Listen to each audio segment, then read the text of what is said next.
Hello दोस्तों, welcome to my channel again. So आज का टॉपिक बहुत ट्रेंडी टॉपिक है, जिसका इसका टाइटल है why Elon Musk fight with Donald Trump. तो आप लोग किसी टाइटल से समझ में आ ही गया होगा ये टॉपिक में क्या है, क्या कहना चाहता है ये टॉपिक, क्या मैं इसमें डिस्कशन करने वाला हूँ आप लोग से। तो हाँ दोस्तों, ये टॉपिक अभी जो रिसेंट डोनाल्ड ट्रम्प और एलॉन मस्क के बीच जो फाइट चली उसके ऊपर है। तो without wasting any time let's get started.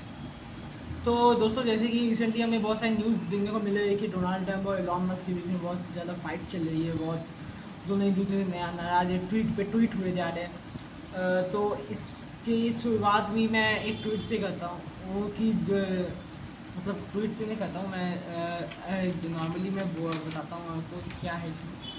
तो जैसे कि जब ये बिल पास हुआ तो डोनाल्ड इलॉन मस्क ने पब्लिकली एक ट्वीट किया डोनाल्ड ट्रम्प को डायरेक्ट, जिसमें उन्होंने कहा कि अगर मैं नहीं होता तो तुम इस बार का इलेक्शन ही नहीं जीत पाते। तो इसका मतलब ये है कि वो दोनों इलॉन मस्क बहुत गुस्सा है डोनाल्ड ट्रम्प से इस बिल की वजह से, एंड वो नहीं चाहते कि ये बिल पास हो।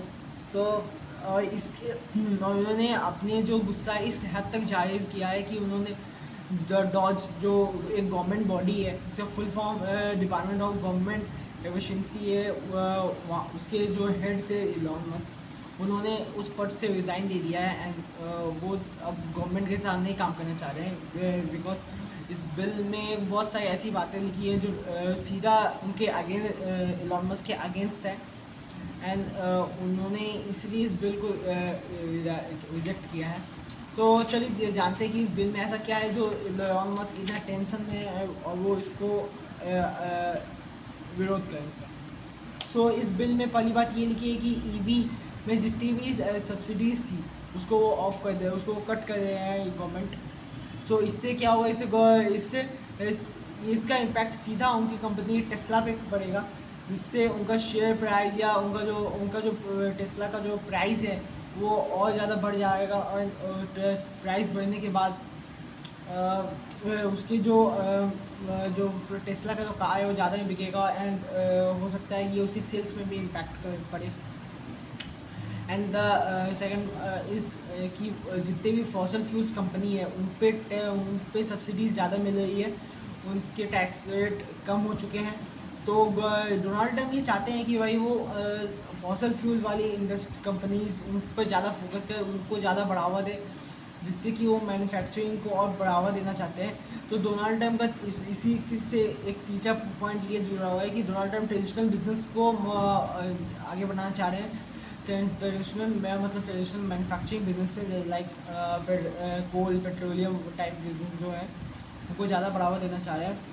एंड वो इस बिल के मुताबिक हेवी मिलिट्री एंड अपने डिफेंस में ज़्यादा इन्वेस्टमेंट करना चाह रहे हैं। तो इस बिल को इलॉन मस्क ने द बिग अगली बिल कहा है, बिकॉज ये बिल कुछ और नहीं बल्कि इन्फ्लेशन लेके आने वाला है यहाँ अमेरिका में। सो अब देखते हैं इन्फ्लेशन किस तरह से लेके आएगा। तो दोस्तों, अगर फाइनेंशियल्स की देखें तो अमेरिका में अभी $36 ट्रिलियन का लोन ऑलरेडी चल रहा है। और इस बिल को अगर हमको अप्लाई करना है अमेरिका में, तो इसके लिए भी $2.3 ट्रिलियन का लोन चाहिए, जो कि डोनाल्ड ट्रम्प वर्ल्ड बैंक से मांगने वाले हैं एंड IMF से ऑल्सो मांगने वाले हैं। तो अगर उनको ये लोन मिलता है, अमेरिका को ये लोन मिलता है, तो डेफिनेटली वहाँ पे इन्फ्लेशन हाई होगी और वहाँ पे महंगाई बढ़ेगी। और ये एलॉन मस्क ऐसा नहीं चाहते, इसलिए वो इस बात से बिल्कुल खफा है, बिल्कुल नाराज़ है। तो यही मेन मोटिव है इस बिल का। तो यही है। तो मैंने जस्ट ब्रीफ दिया आपको इस बिल के बारे में, इस बिल का जो भी न्यूज़ है। Thank you so much for